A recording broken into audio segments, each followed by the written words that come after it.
It's Dr. Gianna Reams, and this is part 3 of Who Killed Philip of Macedon, that is. We ended part 2 with Philip dead on the ground at Alexander's feet.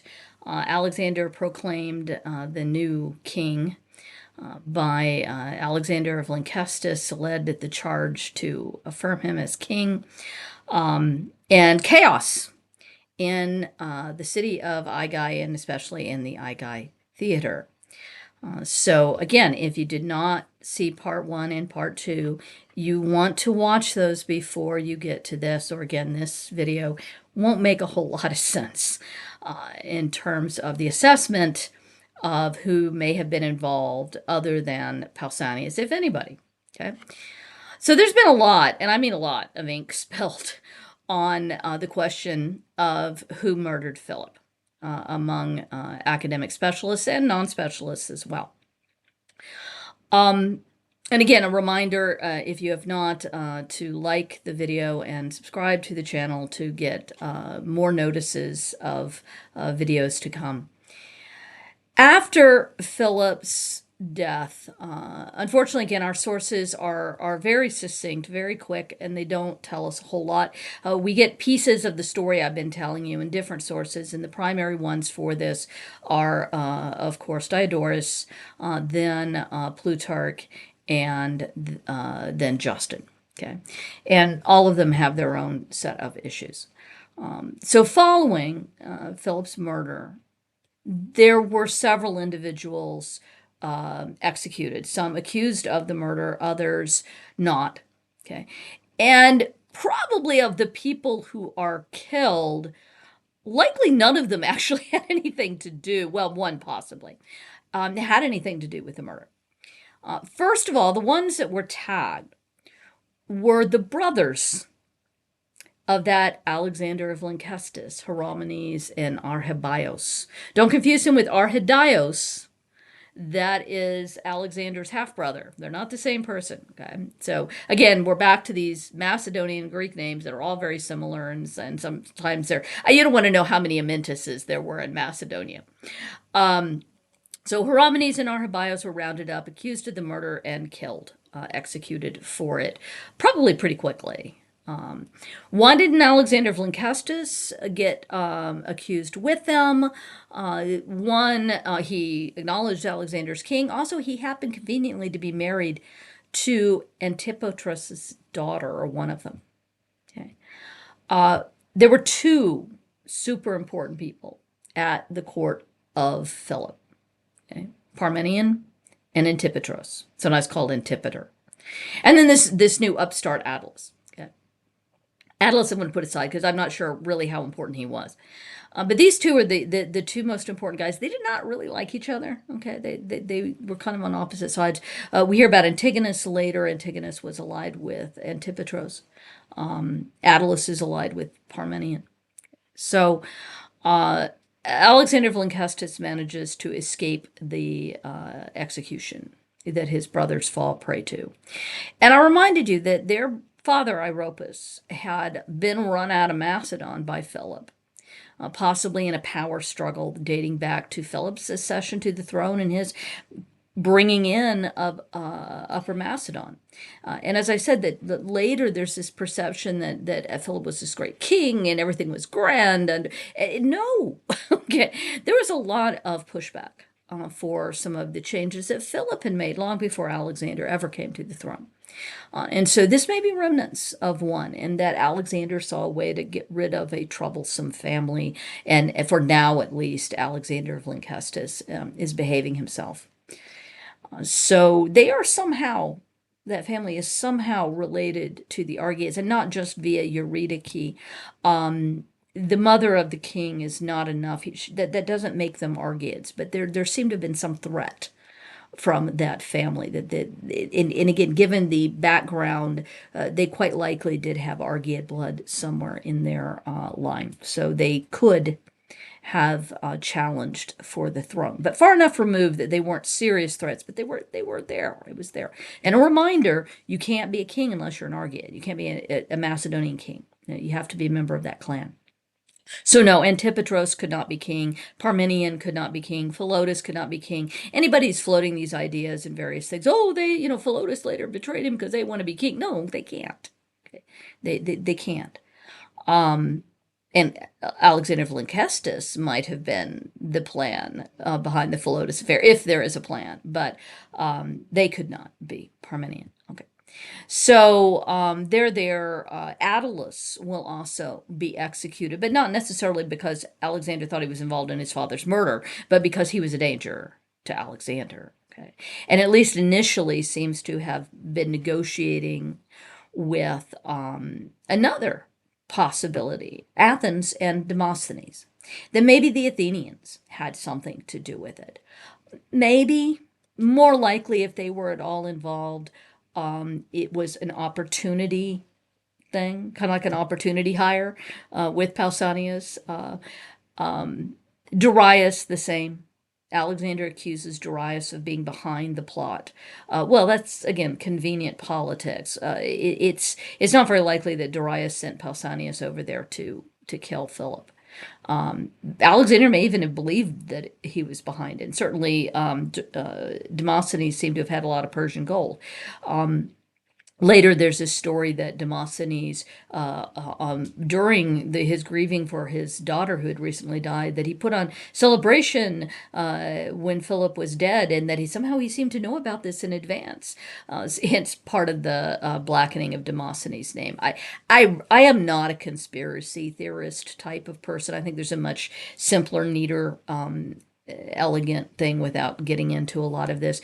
But it's entirely possible that Pausanias needed a place to go after killing Philip. He had those two horses. Some folks point to him and said, well, he had an accomplice. No, that was a relief horse, the second horse. Horses they can't gallop for all that long. They run out of steam. And so if you need to get somewhere really fast, then you need two horses at least. And it just says horses. There may have been more than that. There might have been three. Where was he probably headed? We don't know. A good guess might be Pydna, which isn't that far from ancient Aigai, e.g., that he was going to hop. Pydna was a harbor in the area that he was going to hop a ship and go somewhere, possibly Athens, who knows. But it's unlikely that all of this is involved. So I want to put him out there because it's possible. And certainly later, there is this story that Attalus was negotiating with Athens. And Diodorus tells us this. And Diodorus wrongly says that Attalus wanted to be king himself. Again, Attalus can't be king unless there's something about him we don't know and that he had Argead blood. But that's nowhere stated. Okay, in there. Could he have wanted to be regent for Cleopatra's child? Okay, maybe. But there's a problem. That child's a girl. Okay. So last little piece in all of this, just a few days, we are told, before Philip is murdered, his new wife, Cleopatra, gives birth. Okay. Diodorus says it's a child, so the gender isn't specified, but we're told by Justin it's a girl. Later, Pausanias, this is a completely different Pausanias, okay, sorry, common name. It's kind of like John. Everybody's a John. And this later writer, Pausanias, calls it a boy. No. Okay, and there's this Kalanos that is given us the name. No, it's a girl named Europa. And Olympias will later take them out, and we'll discuss a little later about why Olympias might have felt they were a threat. But it's a girl, so Attalus is going to be regent for a girl? No. Again, things get confused by these later writers who are writing. In Diodorus is our earliest one, and he's writing 300 years after Alexander. So, game of telephone sort of problem here. Things get confused. All right, so probably not Darius, probably not Demosthenes involved in any of this. Hieronymus and Archibius, yeah, they get accused of it, but this seems to be a power play and a way for Alexander to move them off the stage. Did they have anything? Were they buddies with Pausanias? Maybe they were the ones who were holding the horses? I don't know, possibly. But it seems to be more convenient than anything. There's not enough evidence. Or if there is evidence that linked them, it has not survived in our sources. Right. So these are the Lynkestians that go down for it. Darius, Demosthenes. But in the midst of this, of course, two more names pop up, very popular names lifted. Olympias. Okay, Olympias is accused in Plutarch that she supposedly, later the body of the murderer Pausanias is crucified and hung on the wall, and she supposedly went out at dark and crowned him with a golden crown. This is all part of the smear campaign against Olympias. And of course, if Olympias was involved, then the intimation is that Alexander himself was involved. And there's some of this again in Plutarch, little hints maybe that more was going on. I'm going to call bunk for logical reasons. Alexander almost lost it. He was not securely back in his father's good graces. He was very young. And when he first came to the throne, he was fairly weak. My academic brother, Tim Howe, we both went to Penn State and studied under Jean Borza. Tim has a really good article, talks about a weak Alexander, and in fact floats an idea for why Olympias might have murdered Cleopatra that I think is a very good idea, a very, very real possibility. And he points out just how weak Alexander was. Now, Alexander did not need to kill Philip in such a public way. There are lots of easier ways for for Alexander or Olympias to get rid of Philip, okay, other than this one, which is very messy and very public. And that brings us back to an important point, and that's the possibility that Pausanias acted alone. And this solution was floated some years back, quite a few years back now, a couple decades, by Beth Carney, who said this is a matter of time, a matter of public honor. We know of at least one other Macedonian king, Archelaus, who was murdered by a former lover who felt that Archelaus had done him wrong.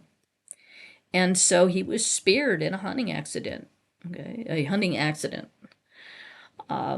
And that this is about Time. And Aristotle tells us about this and claims also that the murder of Philip was a matter of Time. Aristotle would be in a position to know. He's using these murders of kings to illustrate certain things, and these are mentioned. Best supposition is that Pausanias chooses a very public venue, which is necessary in an honor killing. It has to be public. People have to see that Pausanias does it in view of everybody to reclaim his Time. And why Philip? Well, one, Attalus isn't around, but also Philip was the unjust judge. Philip was Pausanias' former lover. Philip did not protect Pausanias from rape. Okay? And a very, very terrible type of rape that completely shatters his Time. Yes, Philip puts him back in probably the high Pespis, gives him back his horse, gives him his honor, his status back. But does he really give him back his Time? Is that enough? And best theory is it wasn't, and that Pausanias took out the unjust judge as a result and killed Philip. That lines up really well with the setting. Okay. And again, it makes a lot of sense. Did Alexander know this was going to occur? Again, that idea has been floated as well. Lindsay Adams wrote an article suggesting that maybe Alexander wasn't involved, but he kind of knew about it and didn't stop it. I'm not that inclined to think so, because if he knew about it and didn't stop it and it failed, and this is not exactly a real solid plot, guys. So the possibility that it didn't go off as planned was pretty high. And then Alexander's in serious trouble. So I am not convinced by that. Another example of one of these honor killings was the famous killing of the tyrant down in Athens some centuries earlier with Harmodius and Aristogeiton. They did not kill the tyrant. They killed the brother, but they didn't kill the important one. And they ended up dying. One died on the spot, the other was tortured to death. So these honor killings don't always go as planned. And the murder of Philip would not be the first of them that we hear about in Greek history, or for that matter, Macedonian history. So this seems to have been a real motivating factor for Pausanias. To moderns, again, this seems hard to grasp, but your Timea is not a matter of life and death. It's more important than that. It is better to die and reclaim it than to live without it. So we saw that with Pausanias, the Philip's murderer, Pausanias, bullying a boy to death. And I don't want to clean him up and make him sound like a victim. He is not. He bullied a boy to death. He is not a good guy, okay, in this. But what Attalus turned around and did is no better. Okay? So a man was raped brutally. Okay? So these attempts to reclaim Timea are very much a part of Greek culture, or committing suicide in the attempt to do so, which is in the end what happened to Pausanias. So did Pausanias act alone? Was that all it was? An honor killing? Possibly. I'm going to throw out one other possibility, however. So while I agree with Beth's contention for the most part, I think there may have been a little more going on. And that Pausanias might have had help in arranging some of these things, perhaps his escape and others, somebody who urged him on, somebody who stood to gain a lot, and that's Amyntas, Alexander's cousin. Amyntas is killed afterward. He is rounded up and again accused of being involved in all of this, and he might have been. Okay. As I said, this would have been a very dangerous game for Alexander to have played. There were better ways for Alexander to get rid of Philip, if that's what he wants. Wait until they get into Persia, okay, and then accidentally kill him on the battlefield, or, kill him in private. There are ways that Alexander could do this, other than get involved in this honor killing. But for Amyntas, time was running out. Who's marching with Philip in that parade? It's not Amyntas, it's Alexander. While Alexander had been in exile, Amyntas is raised, married off to Canana, and might be looking like he's the replacement. Remember, he's older than Alexander by at least a few, 5, 6, 7 years. Okay. And all of a sudden, he's kind of on the outs. This, if he doesn't act quickly, then he might be out of time. If Alexander, who proved himself at Chaeronea as a good fighter, we don't really hear anything much about Amyntas as a great fighter, but we do about Alexander. And maybe some of that, again, is deliberate suppression of our record. Alexander doesn't want you to hear about his cousin. But maybe Amyntas just wasn't that great, okay? And so he needs to act before Alexander can regain his position as the favored heir and show himself as a great military leader, which of course he goes on to do. And this is the time to do it. It's now or never, okay? The fish are cut bait. And maybe he was involved in this attempt on Philip's life. And of course, Alexander, it would not be the first time in that maybe he hoped to get rid of Alexander in the craziness that ensued. And after all, Alexander had been out of favor, maybe he could intimate that, oh, Alexander killed Daddy. So there's some real possibility, I think, that Amyntas was involved. Now, why then wouldn't Amyntas immediately have Alexander killed too? I mean, he was right there. Why not have Pausanias stab them both? Again, I think we are looking at an honor killing on the part of Pausanias, and I'm not sure how much control Amyntas had over that. It may have been, again, more of an encouragement and, oh, well, hold your horses or have a slave do so for me. I'll help you get out of town. Here's some cash. So I'm not sure he was that involved necessarily in the nuts and bolts of it. It may simply have counted on the fact that it would not be the first time that two Argiads competed for the throne. Alexander's very quick acclamation by Alexander of Lyncastus might not have been something that Amyntas expected or had anticipated in all of this. You can't always control all of the variables. So I would float that, yes, Pausanias acted if not necessarily alone, largely for personal reasons that make sense in the culture of ancient Greece. And of course, ancient Macedonia as well. And Aristotle himself says it's a personal matter, it's not a political assassination. Once more, he was in a position to know. He's our one surviving source that talks about this, that was alive really at the time, that we hear, that we don't think might have some ulterior motives. Obviously, Demosthenes is saying all kinds of things. But did he have help from Amyntas? I don't think that is beyond the realm of possibility at all. And very, very quickly, Alexander did away with Amyntas, got him out of the picture, and he is killed. Canana would go on to have, she either had their daughter Eurydice already, or she was born not that long after Amyntas's, not long after Philip's death. What did Canana think of all this? We don't know. We have no idea. Whether she married her cousin willingly or Philip didn't give her any choice, we have no idea. What she thought of Alexander in all of this. Certainly later, she competed, her daughter and Arrhidaeus competed against Olympias with Alexander IV. But that's all part of the Hellenistic empire and can't be figured. You can't back read into this. So we really do not know what Canana thought of all of this. Of course, Attalus is killed as well, more or less with Parmenian's permission. It wasn't going to happen if Parmenian didn't let it happen. So Alexander's making deals, backroom deals with Antipatros, with Parmenian, gets rid of Attalus, who is insulting. But there's one other murder in all of this that occurs, and that is the murder of Cleopatra. Not Alexander's sister. She's safely tucked away off in Epiros. But the murder of Philip's last wife.